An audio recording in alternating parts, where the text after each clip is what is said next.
India has the second largest installed capacity of spindles in the world. तो जो spindles होते हैं, खड्डियाँ होती हैं जहाँ पर कपड़ा बनता है, वो जो स्पिंडल्स होते हैं वो इंस्टॉल्ड स्पिंडल की कैपेसिटी भारत में सबसे अधिक है विद 43.13 मिलियन स्पिंडल्स। 2011-12 में इतने स्पिंडल्स थे after China. Since the mid 80s the spinning sector has received a lot of attention. तो 1980 के बाद ये स्पिनिंग सेक्टर पर बहुत ध्यान दिया गया। We have a large share in the world trade of cotton yarn. तो कॉटन का जो यार्न है उसकी जो व्यापार है उसका हमारा बहुत बड़ा हिस्सा है, accounting for 1/4 of the total trade. जितनी सारी ट्रेड है, सारा जितना व्यापार होता है उसका चौथा हिस्सा हमारे देश से होता है। However, our trade in garments is only 4% of the world's total। तो जो कपड़ा जो उनका बनता है उसका शेयर सिर्फ 4% है। Our spinning mills are competitive at the global level and capable of using all the fibers we produced। तो हमारी जो स्पिनिंग मिल्स हैं वो मुकाबले में हैं, दुनिया के मुकाबले में खरी उतरी हैं और वो जितने भी फैब्रिक्स हैं, फाइबर्स हैं, उनको यूज़ करके कपड़ा बनाने में वो सक्षम हैं। The weaving, knitting and processing units can not try use much of big quality yarn that is produced in the country. जो हमारे देश का बहुत बढ़िया यार्न है तो उसको हमारी निटिंग प्रोसेसिंग यूनिट्स जो हैं उनको यूज़ नहीं कर पाती।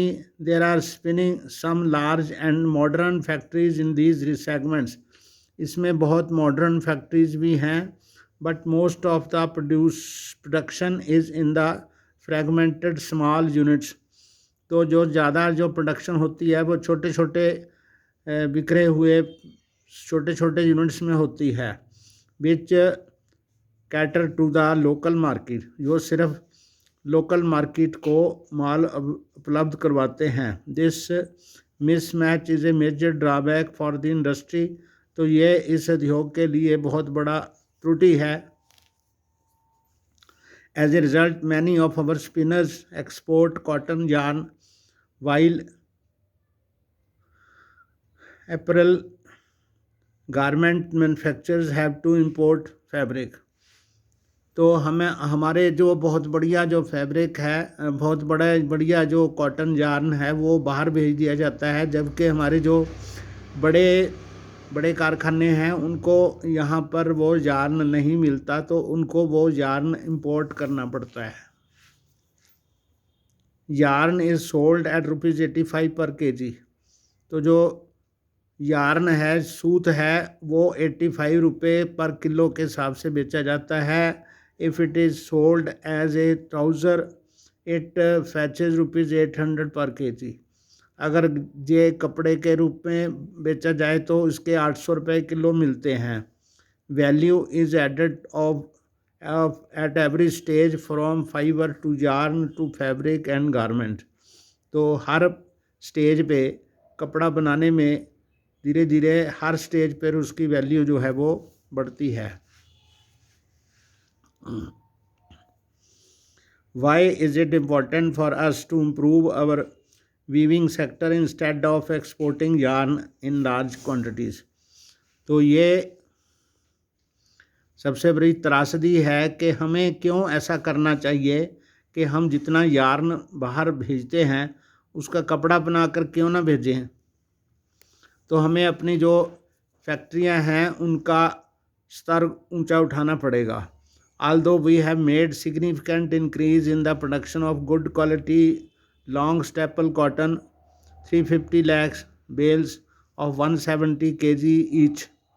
तो इतनी गांठें 170 किलो की एक गांठ होती है, उसकी 356 लाख गांठें हम हर साल गुड क्वालिटी की यार्न पैदा करते हैं। During 2011-12 the need to import is still felt. फिर भी हमें कुछ यार्न बाहर से मंगाना पड़ता है। Power supply is erratic and machinery needs to be upgraded. तो हमारी जो पावर सप्लाई है उसकी भी कमी है और मशीनरी जो है वो बाहर से मंगानी पड़ेगी, जहाँ उसको अपग्रेड किया जाना चाहिए in the weaving and processing sector in particular. उस यानी वीविंग सेक्टर में और प्रोसेसिंग सेक्टर में हमें मशीनरी को बढ़िया बनाना पड़ेगा। Other problems are the low output of labour and stiff competition with the synthetic fibre industry. तो दूसरी जो प्रॉब्लम है, अलग समस्या है लेबर की। तो जो लेबर है उसकी आउटपुट बहुत कम है और हमारा बाहर सिंथेटिक फाइबर इंडस्ट्री के साथ बहुत कड़ा कंपटीशन है। तो ये हो गया आपका कॉटन इंडस्ट्री का पूरा हाल हो गया। उसके बाद हम करेंगे जूट टेक्सटाइल। जूट होती है पटसन। तो ये पटसन जो है ये पौधे से प्राप्त होती है। तो भारत जो है लार्जेस्ट प्रोड्यूसर ऑफ रा जूट। तो कच्चा माल जो है जूट का वो भारत सबसे बड़ा प्रोड्यूसर है। एंड जूट गुड्स बनती हैं and stand at second place as an exporter after Bangladesh. तो बांग्लादेश के बाद जूट निर्यात करने वाला भारत दूसरा देश है। There are about 80 jute mills in India in 2011 यानी 2010-11 में भारत में कम से कम 80 जूट मिल्स थीं। Most of these are located in West Bengal. तो ये सारी जो फैक्ट्रियां हैं वेस्ट बंगाल में हैं, mainly along the banks of Hooghly river. ये ज़्यादा करके हुगली रिवर जो है उसके किनारे पर बनी हुई हैं। In a narrow belt 98 kilometre long and 3 kilometre wide belt में ही हैं सारी। The first jute mill was set up near Kolkata in 1859 in Rishra.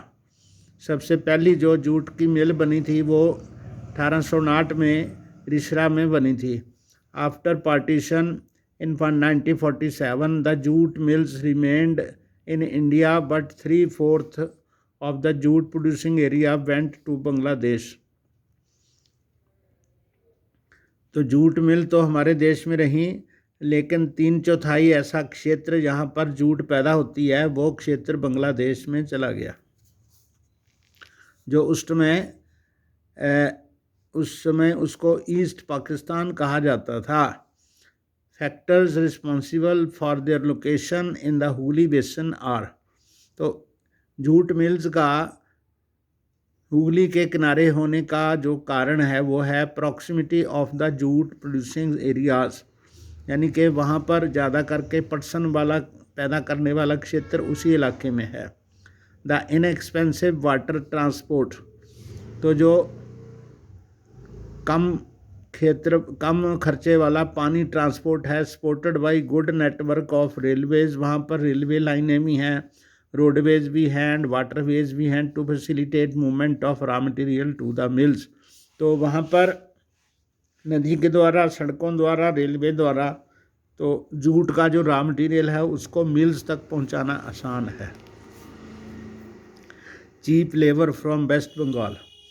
Waste Bengal में जो लेबर है वो सस्ती है and adjoining states of Bihar से भी सस्ती है, उड़ीसा एंड उत्तर प्रदेश। तो Kolkata as a large urban centre provides banking, insurance and port facilities for export of jute goods. तो जो कलकत्ता के बैंक हैं इस इलाके में जो पास में पड़ते हैं वो वहाँ पर बैंकिंग और इंश्योरेंस की सुविधा देते हैं ताकि वो मिल्स जो हैं जूट से बना हुआ सामान एक्सपोर्ट कर सकें।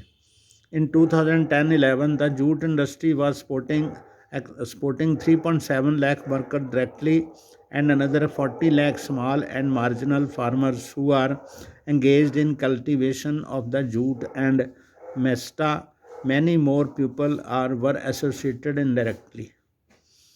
तो 2010-11 में 3.7 लाख लोग जो थे डायरेक्टली जुड़े हुए थे इंडस्ट्री से, और 40 लाख जो छोटे मार्जिनल फार्मर्स हैं वो किसान जुड़े हुए थे जो कि कल्टीवेशन करते हैं जूट की, और इसके अलावा और भी बहुत सारे लोग जो थे वो इसके साथ इनडायरेक्टली जुड़े हुए हैं।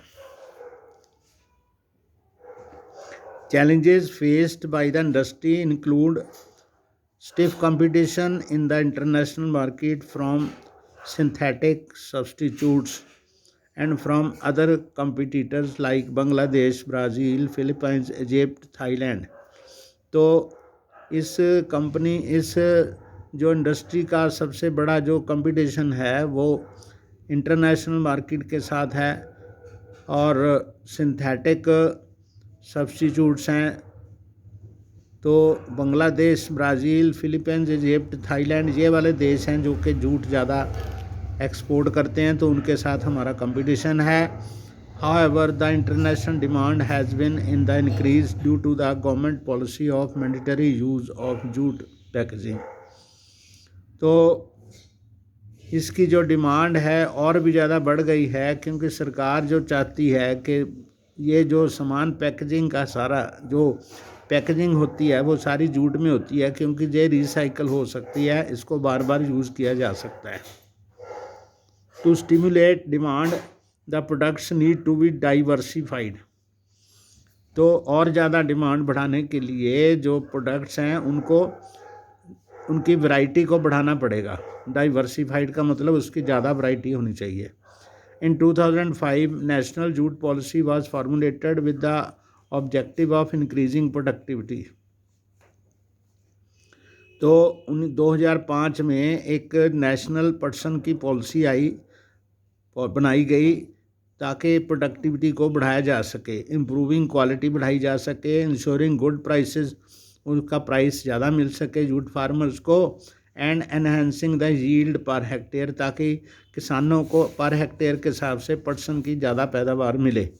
The main markets are USA, Canada, Russia, United Arab Republic और UK एंड ऑस्ट्रेलिया। जो सबसे ज़्यादा हमारे देश से पर्सन जो बाहर जाती है वो मेनली USA को जाती है, कनाडा को जाती है, रशिया को जाती है, जहाँ UAE को जाती है, UK को, ऑस्ट्रेलिया को जाती है। The growing global concern for environmental friendly biodegradable material, क्योंकि ये एक बायोडिग्रेडेबल मटेरियल है, इसके लिए एनवायरनमेंट को भी ये नुकसान नहीं पहुंचाता, इसके लिए इसकी सबसे ज़्यादा ज़रूरत उन देशों को है। तो has once again open the opportunity for jute producers. तो जूट प्रोडक्ट्स की जो अपॉर्चुनिटी है वो फिर से एक बार आ गई है। तो ये था हमारा जूट का प्रोडक्शन का हाल।